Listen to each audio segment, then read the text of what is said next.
Cuando vi a la muerte prestar su sombrero, de Rodrigo Unda, narrado por Valeria Senil.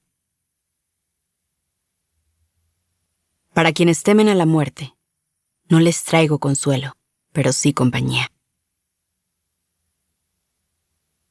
Se detuvo y miró a su alrededor. Su buena intención pareció ser entendida. Solo había sido un susto momentáneo. Ahora todos lo miraban tristes y en silencio. Franz Kafka, La metamorfosis. La vida consumía. Con el tiempo provocaba innumerables grietas, fragilidades. Sin embargo, eran precisamente esas grietas las que decidían la historia de cada persona. Las que nos empujaban a desear seguir adelante para ver qué ocurría un poco más allá. Laura y May Messina, las palabras que confiamos al viento. Parte 1. Capítulo 1. La piedra cayó a la altura de mis costillas, y eso bastó para dejar de creer en la muerte aun cuando soy una de las encargadas de llevarla a cabo. Tristeza, frustración, soledad, indiferencia. Mi labor me había hecho observar todas aquellas emociones que tanto tiempo me parecieron innecesarias en la corta vida de los mortales. Otras tantas, ocultas en los defectos y virtudes del mundo humano, se me escapaban desde las sombras en las que coexistía cómoda. Acaricié la nueva y pequeña grieta en mi costilla que se vislumbraba entre las aberturas de mi camisa, y me sorprendí al disfrutar el paulatino movimiento de un rayo de sol que con el paso de los minutos recorrió cada uno de mis delgados y fríos dedos. Volteé a mi alrededor para asegurarme de mi absoluta y completa soledad. Mi existencia no sería revelada. Entonces me quité el sombrero y al colocarlo en el húmedo pasto, me volví visible a quien se cruzara en mi camino y tangible a todo lo que me rodeaba. Lo aprecié de inmediato. La calidez de esos rayos de sol, su impacto en mi cuerpo, la extrañeza de una sonrisa formándose con calma y satisfacción. ¿Mi estructura cadavérica era apta para hacerlo? Incluso ahora no lo sé. Tantos años de despedidas me debieron haber enseñado a distinguir, aunque ciertamente no sé si esos mismos años me habían enseñado a sentir. Y fue ese día en el que me pregunté si era capaz. Quizá la cuestión real era si había querido hacerlo. Mi existencia había sido rutinaria. Una partida de ajedrez con sus 32 piezas de un mismo color. Así que intenté huir de la confusión por la grieta, que a un ritmo pausado crecía. Algo cambió y por primera vez, aun al ser consciente de que esta tarea siempre ha sido solitaria, deseé que fuera distinto. Entonces se aproximaron las pisadas, y de manera instintiva me puse de nuevo el sombrero. Traté de dar con la figura que me alejó de mis pensamientos, pero lo único que encontré fueron más árboles. Sin que nadie pudiera verme u oírme, me levanté. Cerré los botones de mi saco y caminé fuera del parque para deambular por las calles con las que apenas había tenido tiempo de familiarizarme. El nombre sería revelado en mi libreta en cualquier momento. Le seguiría de cerca. Fallecería. Aquella persona sentiría el pesar de despedirse de la vida, y yo no perdería ni un segundo en llevarla a su destino final. Seguiría las instrucciones que se me dieron desde el inicio. Desde mi nacimiento. Envidió la forma de pensar que tenía en ese entonces. Todo era más sencillo.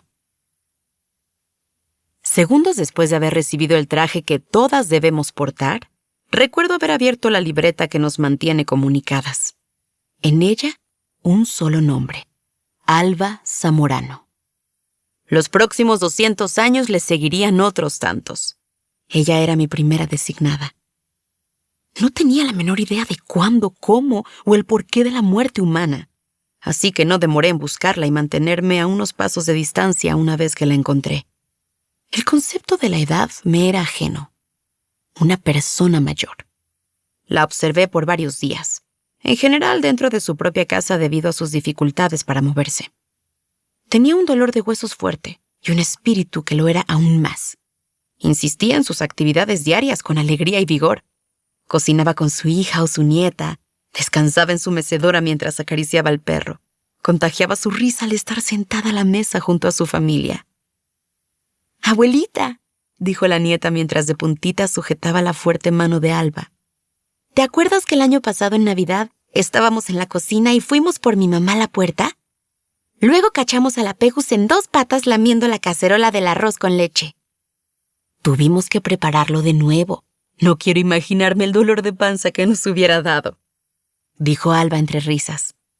Es más, tráete el mecate para amarrarla, mientras saco el arroz y la canela.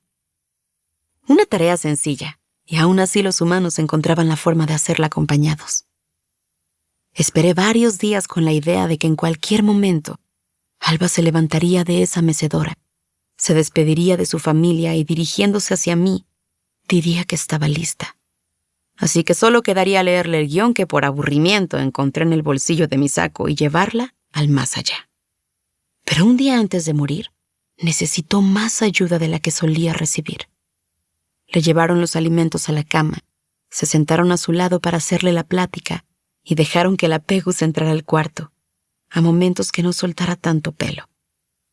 Pocas veces preocupaba a sus familiares, y era cuando hablaba de su cansancio por algo que antes no se le complicaba, pero su gesto alegre rápido les generaba alivio. Me sorprendió que ella, la que disfrutaba tanto de estar rodeada de sus seres queridos, escogiera esa noche en la que descansaba sola en su cama. Todavía era demasiado ingenua. Creía que los designados se elegían. No se despidió de nadie, y al desprenderse de su cuerpo físico, dirigió su mirada, con una profunda curiosidad que mis ojos reciprocaron hacia donde me encontraba. Me aseguré de tener bien puesto mi sombrero. Supuse que al estar en presencia de un humano estaría prohibido. El hecho de que Alba estuviera viéndome me confirmó que había fallecido. Con la seriedad que nos caracteriza, le extendí mi mano. Ella, con su piel delgada y arrugada, acercó la suya. En cuanto sus dedos rozaron los míos, experimenté una ráfaga de chispas recorrer todo mi cuerpo. Saqué la pequeña hoja de mi bolsillo y leí: Alba Zamorano, tu travesía en este mundo ha llegado a su fin. La vida que has vivido no se mide en términos de bondad o maldad, ya que a diferencia de las creencias humanas, las parcas no somos juezas de tus acciones. Mi tarea es guiarte hacia el más allá. Sujeta mi mano hasta que hayas cruzado el umbral que separa estos mundos. Sin esperar una respuesta, comencé nuestro recorrido al árbol más cercano. Es ahí donde se esconden las puertas que conectan el mundo humano con el más allá. Sé que mi familia me dio siempre como una fiel creyente, pero te aseguro que estos últimos años dudé mucho sobre qué habría después de mi muerte, dijo, y rompió el silencio que creí se mantendría hasta llegar al árbol. Y de entre todas las posibles respuestas, jamás cruzó por mi mente que en verdad existieran las parcas. ¿A dónde me llevas? Ya te lo he dicho, contesté con la mirada al frente. Pero, ¿qué hay ahí? Mi única tarea es trasladarte, dije mientras sujetaba con más fuerza su mano. No me sueltes hasta que hayas cruzado el umbral. Sabes, de pequeña mi papá solía decirme que la muerte de mamá no significaba que jamás la volvería a ver. Mencionó que algún día yo llegaría a ser viejita y podría reencontrarme con ella, dijo mientras me demostraba cómo aún sin vida los humanos seguían ese hábito de sentirse nostálgicos y llorar. ¿Al cruzar el umbral podré verlos a los dos?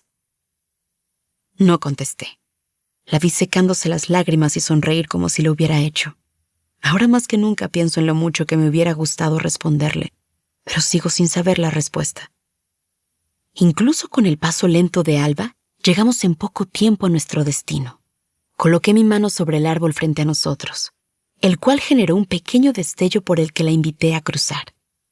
Sin dudarlo, Alba atravesó el umbral a lo desconocido. Me quedé quieta unos momentos y aprecié lo simple que era mi función de guía. Creía que mis superiores lo habían pensado todo para hacer la transición lo más sencilla posible. Al día de hoy, sigue grabada en mi mente la inesperada sonrisa de Alba. Me cuestiono si fue genuina o un intento más de su espíritu por mantenerse alegre aún en tiempos difíciles. Deambulé cerca de ese árbol, con la incertidumbre de cuándo aparecería el nombre del siguiente designado. Terminé por regresar al hogar que Alba dejó atrás.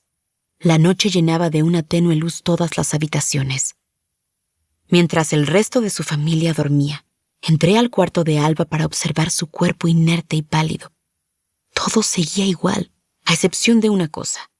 La Pegus descansaba recostada a su lado.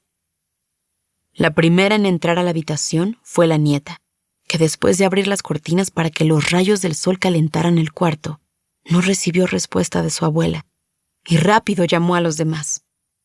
Fue muy extraño descubrir que la muerte no era tan... To keep listening to this audiobook, I've left you a link in the description so you can do it, at no cost thanks to Audible's 30-day free trial.